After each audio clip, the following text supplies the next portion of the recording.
तो hello my dear students, आज का जो टॉपिक है हम लोग ऑब्जर्व कर रहे हैं इलेक्ट्रोकेमिकल सेल एंड गिव्स एनर्जी ऑफ द रिएक्शन।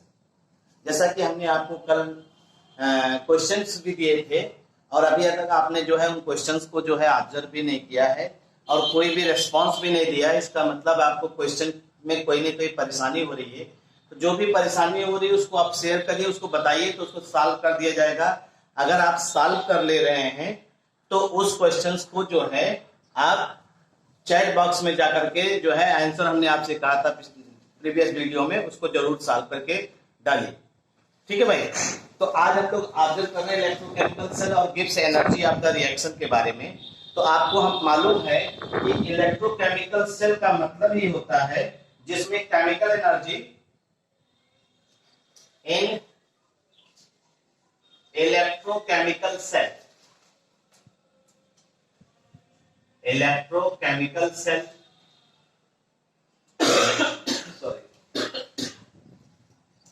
जिसमें आपको मालूम है कि आपकी जो केमिकल एनर्जी है वो केमिकल एनर्जी सीई लिखा है, केमिकल एनर्जी कन्वर्ट होती है electrical energy, chemical energy convert होती है इलेक्ट्रिकल एनर्जी में। इस चीज को आपने ऑब्जर्व किया था। ठीक है भाई। और जो आपका सेल पोटेंशियल होता है, the cell potential of cell is related to the, किससे रिलेटेड होता है? Related to the gives energy change, gives energy change की बात है। हमने आपसे कहा था गिव्स एनर्जी के बारे में, हर सिस्टम के पास कुछ ना कुछ ऐसी एनर्जी होती है जिससे वो यूजफुल वर्क करता है। यूजफुल वर्क को ही हम लोग क्या कहते हैं? जैसे हम लोग बहुत से ऐसे काम करते हैं जिनका कोई मतलब जो महत्व तो नहीं रहता, कोई मतलब नहीं है, फिर भी वो वर्क करते हैं। तो ऐसे वर्क के लिए एनर्जी जो आपको खर्च हो रही है उससे नहीं मतलब है। जैसे आप देखिए, आपने पढ़ा था delta G equal to delta H minus T delta S. इसे हमने कहा था ये टोटल एनर्जी, यानी आपकी जो टोटल एनर्जी है वो ये, ठीक है। और ये एक ऐसी एनर्जी है जिसे हम लोग कहते हैं एनर्जी ऑफ फ्रीडम। आप हमेशा फ्रीडम चाहते हैं, आप हमेशा फ्रीडम चाहते हैं, मतलब बिना किसी जो है मतलब के कुछ ना कुछ ऐसा काम करना चाहते हैं जिसका कोई रिस्पॉन्स ना हो। तो ऐसी एनर्जी को आप हटा दीजिए टोटल एनर्जी में से, जो बचेगी एनर्जी वो क्या कहलाएगी? Delta G. और उसी को हम लोग क्या कहते हैं? Gives energy.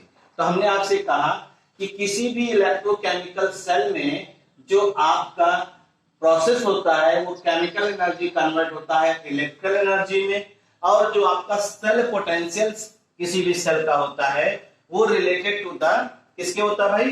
Gives energy change. अगर हम इसी की बात करें किसी भी इलेक्ट्रोकेमिकल सेल में, इन ए इलेक्ट्रोकेमिकल सेल, इलेक्ट्रोकेमिकल सेल, किसी भी इलेक्ट्रोकेमिकल सेल की बात करें, ठीक, सिस्टम जो वर्क फॉर्म करता है, सिस्टम डज वर्क, सिस्टम जो वर्क फॉर्म करता है बाय ट्रांसफरिंग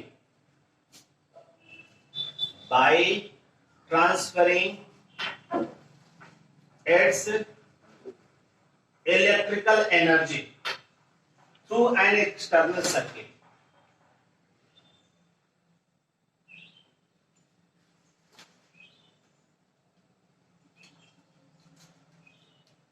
अगर आपको याद हो इलेक्ट्रोकेमिकल सेल में, अगर आपको याद हो तो आपने यही तो कहा था ये दो कंटेनर हो गए और दोनों में दो इलेक्ट्रोड हो गए और ये दो इलेक्ट्रोड हो गए। तो आपने कहा इलेक्ट्रॉन का फ्लो हो रहा है, ठीक है, और करंट का फ्लो हो रहा है। तो करंट का जो फ्लो होगा वो एक्सटर्नल सर्किट के थ्रू ही होता है। करंट का फ्लो जो हो रहा है वो एक्सटर्नल सर्किट के थ्रू ही हो रहा है, यानी सिस्टम जो वर्क कर रहा है वो अपनी इलेक्ट्रिकल एनर्जी को कहां कैसे ट्रांसफर कर रहा है? एक्सटर्नल सर्किट के थ्रू जो है ट्रांसफर कर रहा है और इसके इस कंटेनर के अंदर सिस्टम जो है कोई ना कोई इलेक्ट्रोकेमिकल चेंज को परफॉर्म करेगा। अगर हम लोग इसी की बात करते हैं, जो इलेक्ट्रिकल वर्क होता है, जो इलेक्ट्रिकल वर्क होता है किसी भी सिस्टम में या किसी भी सेल में, उसको हम लोग कैसे नॉर्मली ऑब्जर्व करते, देखिए electrical work, electrical work done by the system in 1 second। 1 second में कितना इलेक्ट्रिकल वर्क डन कर रहा है सिस्टम, अगर हम लोग इसको ऑब्जर्व करें तो जैसे आपने सेल लिया है, जैसे आपने क्या लिया है, सेल लिया है, सेल आपने यहां पे सेल लिया है, तो जैसे देखिए इस तरह से सेल लिया है। इस सेल में जो है आपको ये मालूम है कि इन दोनों का इलेक्ट्रोड पोटेंशियल वैल्यू होगी, यानी सेल पोटेंशियल वैल्यू इसकी होगी। भाई ये मान लीजिए एनोड होगा, ये कैथोड हो गया, तो एनोड और कैथोड का जो है अपना कुछ ना कुछ रिडक्शन इलेक्ट्रोड पोटेंशियल वैल्यू होगा, और दोनों का डिफरेंस निकाल लेंगे तो क्या आ जाएगा, सेल पोटेंशियल आ जाएगा, वो आ जाएगा सेल पोटेंशियल। तो सेल पोटेंशियल की वैल्यू, जो इलेक्ट्रिकल वर्क होता है वो कितना होता है, जो सेल पोटेंशियल है सेल का वो, और कितना चार्ज जो है वो पास हो रहा है, उन दोनों का जो प्रोडक्ट होता है वही इलेक्ट्रिकल वर्क होता है। ठीक है, इक्वल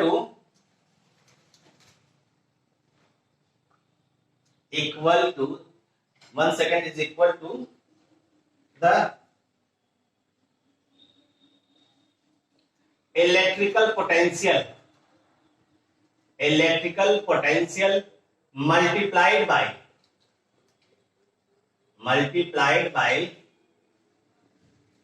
इलेक्ट्रिकल पोटेंशियल जो होता है उसे आप मल्टीप्लाई कर दीजिए the charge pass through 1 second.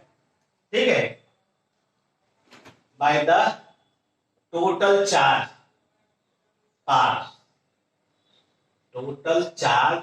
पास। हमने आपसे फिर से क्या कहा, समझ लीजिए, जो इलेक्ट्रिकल वर्क है वो कैसे आप डिफाइन कर सकते हैं, 1 सेकेंड में कितने चार्ज पास हो रहे हैं, कहां से, आपका जो है आपने जो सेल लिया है ना उसमें कितने चार्ज पास हो रहे हैं, और दोनों का इलेक्ट्रोड पोटेंशियल वैल्यू कितनी है उसको निकाल लीजिए और दोनों को मल्टीप्लाई कर लीजिए, आपका ये वैल्यू आ जाएगा। आपको मालूम है किसी भी सिस्टम का द मैक्सिमम वर्क जो होता है done by the system is measured by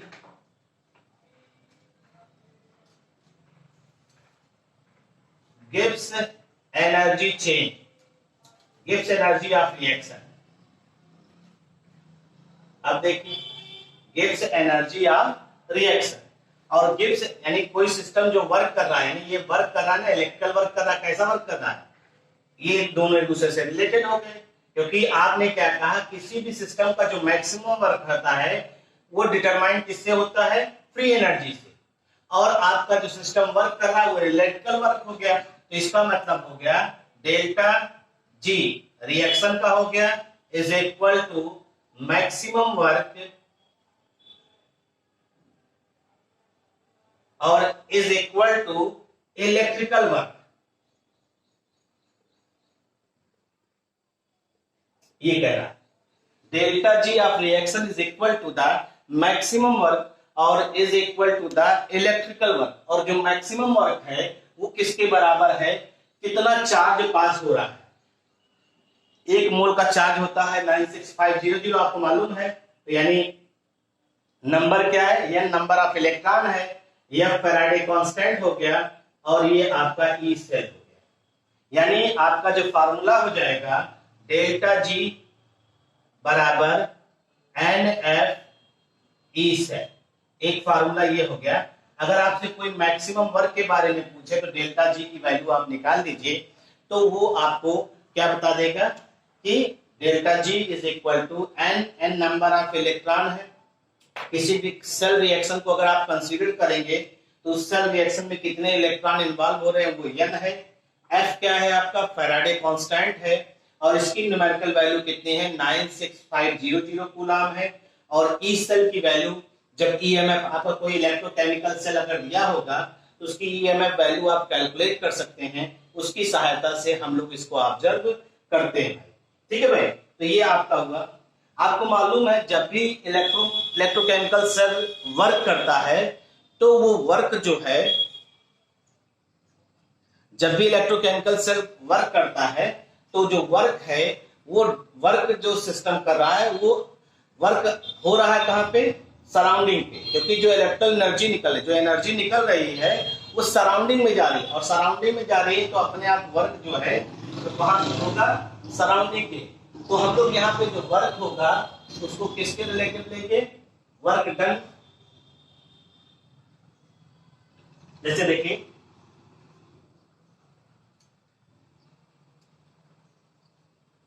when cell operate, जब भी सेल ऑपरेट करता है तो work is done on the surrounding.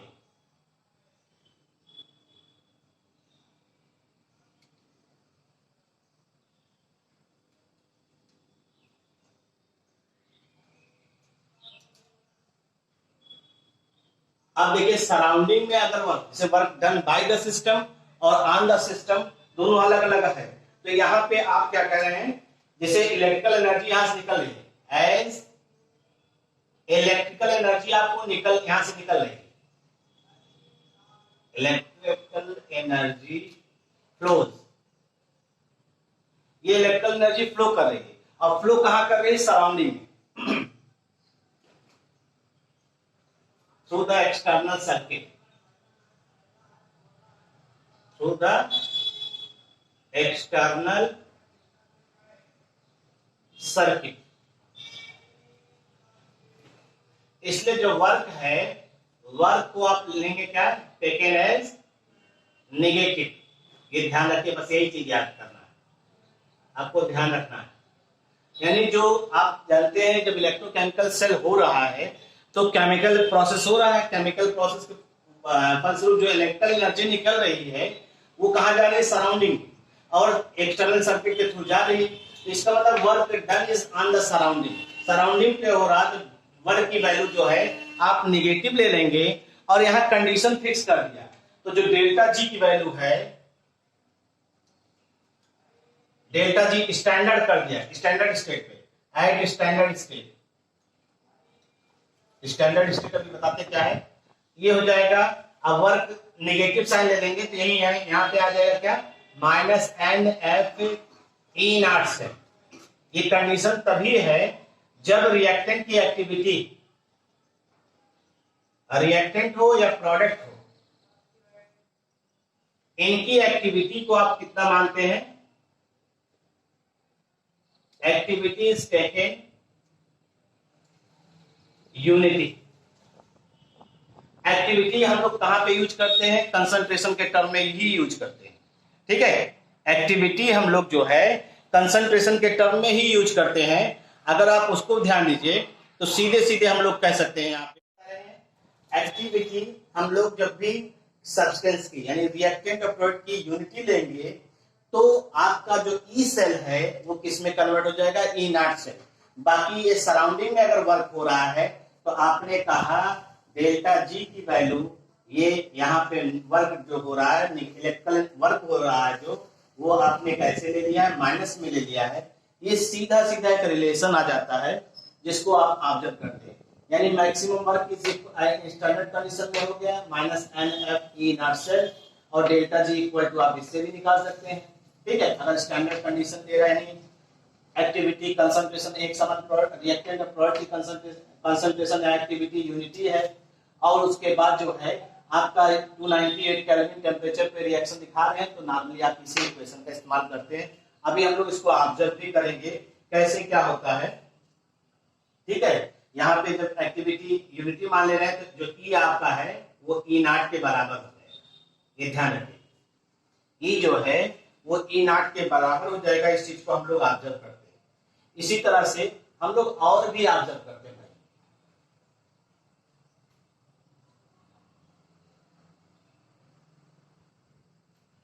आप जानते हैं, वी नो दैट, ये थर्मोडायनेमिक्स में इक्विलिब्रियम में पढ़ा है आपने, delta G is equal to minus I T log K C. Delta G is equal to minus I T log K C, ये आपने पढ़ा हुआ है, इस चीज के बारे में आपको आइडिया भी है, ठीक, ये आपने ध्यान दिया होगा। अगर इसी को स्टैंडर्ड कंडीशन में ले लेते हैं, इसी को स्टैंडर्ड कंडीशन में लेते हैं, तो ये आपका आ जाएगा डेल्टा जी नॉट। अगर आपको याद हो, अभी आपने इसको पढ़ा था, अभी आपने क्या पढ़ा था कि we know that delta G naught is equal to minus N F E naught cell, ये पढ़ा अभी आपने, ये इससे पहले दिया था ना। तो delta G is equal to minus E naught cell into n F, ये आपका है। अगर हम इसी को ई नॉट सेल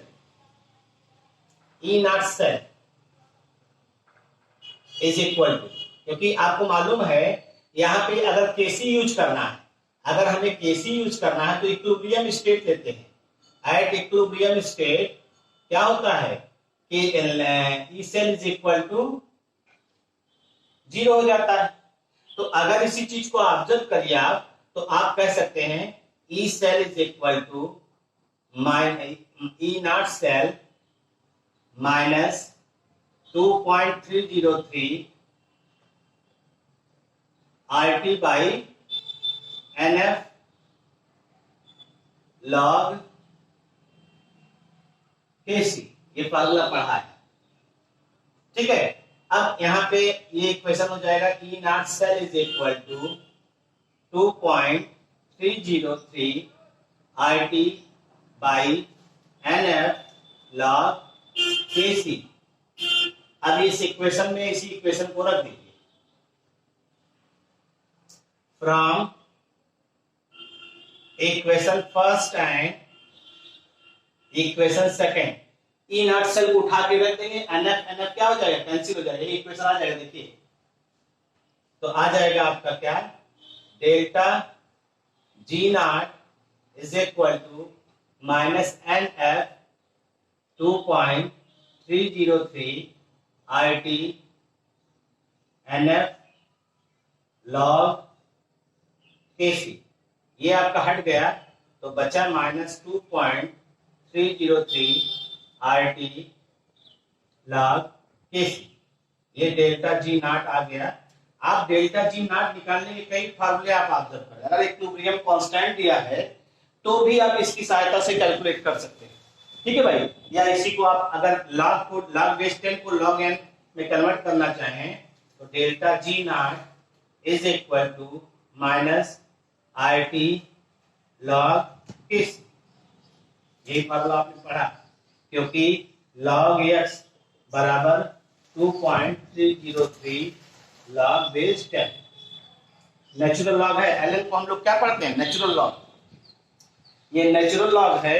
और ये आप नेचुरल लॉग को जो है अगर लॉग बेस 10 में कन्वर्ट करते हैं 2.303 और हटा रहे हैं, ये हट जाएगा, इसकी जगह ln आ जाएगा, बाकी फार्मूला वही।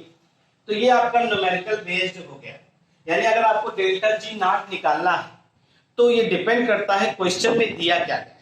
अगर क्वेश्चन में दिया गया है आपको डायरेक्ट इक्विलिब्रियम कांस्टेंट, तो इक्विलिब्रियम कांस्टेंट की सहायता से आप कैलकुलेट कर सकते हैं डेल्टा जी नॉट, यानी मैक्सिमम वर्क कैलकुलेट कर सकते हैं, ठीक। तो आइए कुछ क्वेश्चंस देखते हैं, अब क्वेश्चंस देखने के बाद फिर आगे चलते हैं, ठीक है। ये आपका क्वेश्चन हमने लिखा है और उसमें कैलकुलेट करने को क्या क्या कहा, देखिए कैलकुलेट ईएमएफ, ईएमएफ निकालने के लिए नर्स्ट इक्वेशन को अप्लाई करेंगे and delta G naught for the following cell at 298 kelvin. Delta G naught निकालना है तो डेल्टा जी नॉट निकालने के लिए minus N F E naught cell आप कैलकुलेट कर सकते हैं। इसमें बहुत ज्यादा आपको दिक्कत नहीं है, लेकिन आपको ये ध्यान रखना है कि यहाँ पे एनोड का भी दिया गया वैल्यू, कैथोड का भी दिया गया है, क्योंकि ये तो मालूम है ना ये Mg2+ में कन्वर्ट हो रहा है, ऑक्सीडेशन दिखाई दे रहा है, प्लस चार्ज बढ़ना ऑक्सीडेशन, प्लस चार्ज घटना रिडक्शन, तो यहाँ पे हो क्या रहा है, Mg सॉलिड Mg2+ में कन्वर्ट हो रहा है, कॉपर 2+ आयन कॉपर सॉलिड में कन्वर्ट हो रहा है। इस चीज को आप ऑब्जर्व कर रहे हैं। अगर इसी चीज को हम लोग लेकर चले सीधे सीधे तो हम लोग ये कह सकते हैं कि अब हमें रिएक्शन बनाने की जरूरत नहीं, आप रिएक्शन देख सकते हैं। अगर पहले E0 सेल निकाल लीजिए तो E0 सेल बराबर हो जाएगा E0 कैथोड और माइनस E0 एनोड। कैथोड और एनोड मालूम है, कैथोड आपका ये है, कैथोड की वैल्यू प्लस में दिया गया है, एनोड की वैल्यू ये है, एनोड की वैल्यू माइनस में दिया गया है। आपको मालूम होना चाहिए कैथोड एनोड। तो ये दिया है प्लस 0.34 वोल्ट और ये माइनस माइनस हो जाएगा क्या, प्लस 2.36 वोल्ट। अगर इसको आप ऐड करेंगे तो ऐड करने पे कितना आ जाएगा, 4 6 10 हो गया, 3 3 6 7, लगभग आ रहा 2.70 वोल्ट। इतना आ गया E0 सेल, ये E0 सेल आ गया आपका। अब आपको जो है हम इसी में दिखा रहे हैं आपको। अगर आप देखिए delta G naught equal to minus NF E0 cell, ये हो जाएगा। An की वैल्यू कितनी है, N की वैल्यू यहाँ पे चूंकि दोनों की वैलेंसी सेम है इसलिए मल्टीप्लाई होने का कोई चांस नहीं है। तो यहाँ पे -2 हो गया, 96500 इंटू E0 सेल की वैल्यू आ गई कितनी, 2.70 वोल्ट। अब अगर आप चाहें तो इसको सॉल्व कर सकते हैं, ठीक है भाई। इसको सॉल्व करके आप न्यूमेरिकल वैल्यू जो भी आएगा आप इसको जो है रख सकते हैं। तो जो भी वैल्यू आएगा वो कूलाम वोल्ट में आएगा, जिसे हम लोग क्या कहते हैं, जूल कहते हैं। इसको आप भाई इतना कूलाम और इतना वोल्ट आ रहा है, ये बराबर जूल होगा। डेल्टा जी नॉट की वैल्यू जो भी आएगा जूल में और डेल्टा जी नॉट की वैल्यू माइनस में आएगी, ध्यान रखिएगा। इसी को किलो जूल में आप निकाल। इस सॉल्व करने का काम आपका है।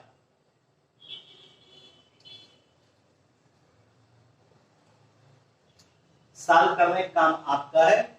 अब इधर देखिए, इधर जो है नस्ट इक्वेशन की बात कर रहे हैं। तो नस्ट इक्वेशन में E cell is equal to E0 cell minus अगर हम लोग बात करें तो प्रोडक्ट में ये जाएगा, ऑक्सीडेशन वाला प्रोडक्ट में जाता है, रिडक्शन में ये, और ये सॉलिड यूनिटी हो जाएगा। तो हम लोग क्या करते हैं, 0.059/2 लॉग प्रोडक्ट में आ रहा है Mg2+, Mg2+ आ रहा है, ठीक है भाई, Mg2+ आ रहा है। अगर इसी को ध्यान दें, Mg2+ का कंसंट्रेशन अपान कॉपर 2+ आयन का कंसंट्रेशन, ये ले लेते हैं।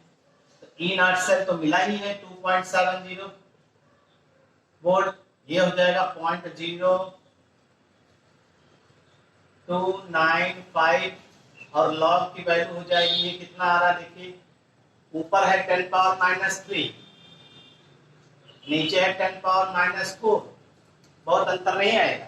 ऊपर जाएगा 10 पावर क्या हो जाएगा, +4 और 10 की पावर -10 आ जाएगा। ये आ जाएगा 2.70 माइनस 0.0295 इंटू लॉग 10। लॉग 10 की वैल्यू 1 होती है, माइनस 0.0295 इंटू 1 सॉल्व कर लीजिएगा, ये आपको क्या मिल जाएगा, ई सेल मिल जाएगा। ई सेल मिल जाएगा।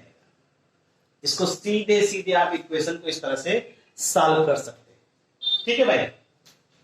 आपको इस तरह से क्वेश्चन मिल जाएंगे। तो ये आप इसको मतलब कहने का हमारा मतलब है, अगर आपको EMF निकालना है तो नस्ट इक्वेशन, और अगर डेल्टा जी नॉट निकालना है तो आप इस तरह से ऑब्जर्व कर सकते हैं। और ये न्यूमेरिकल वैल्यू, इसकी न्यूमेरिकल वैल्यू अगर किसी की आए हो तो चैट बॉक्स में जो है चैट डाल दीजिएगा। इसके बाद नेक्स्ट मीटिंग की तरफ हम लोग मूव करते हैं, लेकिन इन दोनों को सॉल्व करके अभी तुरंत चैट बॉक्स में डाल दीजिए 5310 -515310 कूलाम वोल्ट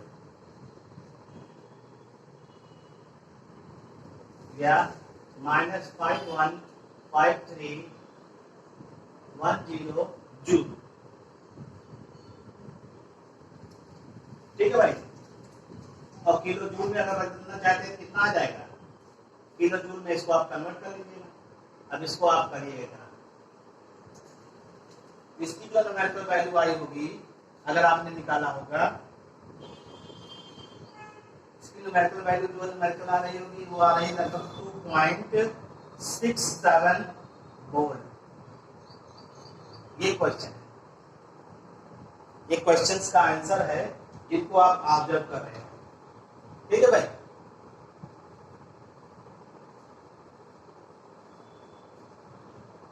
इसको आपने देखा होगा, इसको कर लीजिएगा, अब डिवाइड कर दीजिएगा जो भी वैल्यू आ जाए इसमें। अब आगे चलिए, हमने नेक्स्ट क्वेश्चन आपके लिए लिखा हुआ है कि अगर कोई सेल है और उसमें ये रिएक्शन हो रहा है, ये रिएक्शन हो रहा है, तो आप डेल्टा जी नॉट की वैल्यू क्या होगी और केसी की वैल्यू क्या होगी ये कैलकुलेट करना है।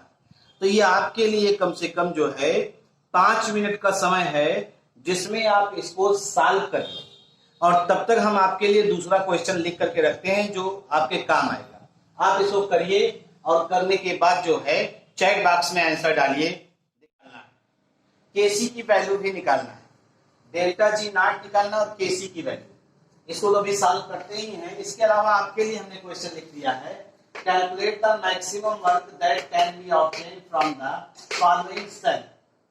ये रिएक्शन दिया गया है, ई नॉट वैल्यू दी गई है, और उसके सहायता से आप जो मैक्सिमम वर्क नहीं डेल्टा जी नॉट निकालना है। दूसरा क्वेश्चन आपके लिए जो दिया है एच डब्ल्यू मान के चलिए, calculate the cell EMF and delta G for the reaction. Delta G निकालना और ईएमएफ भी निकालना है। ध्यान दीजिएगा, नस्ट इक्वेशन का भी इस्तेमाल करना है कि डेल्टा जी निकालना है, डेल्टा जी निकालना, डेल्टा जी नॉट नहीं निकालना, ये ध्यान रखिए इसमें पूछा है। और ये आपका जो है सीधा सीधा इक्वेशन दिया गया, इसको आप दोनों सॉल्व करिएगा। ये वाला क्वेश्चन हम आइए आपको देखते हैं। तो यहाँ पे आप गौर करिए, ई नॉट सेल दिया गया है, तो आप निकालते क्या है, वी नो दैट, आप जानते हैं डेल्टा जी नॉट बराबर होता है -NF ई नॉट सेल, ये फार्मूला होता है। और इसमें इलेक्ट्रॉन का इन्वॉल्वमेंट दे दीजिए, 2 3 जा 6, 2 2 जा 4, यानी डिफरेंस कितना, 6 और 4 का डिफरेंस कितना हुआ, 2 का डिफरेंस हुआ। अगर 2 का डिफरेंस है तो आप सीधे सीधे इसे -2 और 96500 और इनटू ई नॉट सेल की वैल्यू आपकी अभी यहाँ नहीं निकाला, क्या दिया है 0.236 वोल्ट। तो जो भी वैल्यू आएगी वो माइनस में कूलाम वोल्ट में होगा, या बराबर इसी को आप क्या कहते हैं, जूल में कहते हैं माइनस में, और इसी को आप किसमें कन्वर्ट कर देंगे, किलो जूल। यहां तक हो जाएगा। इसको आप कर सकते,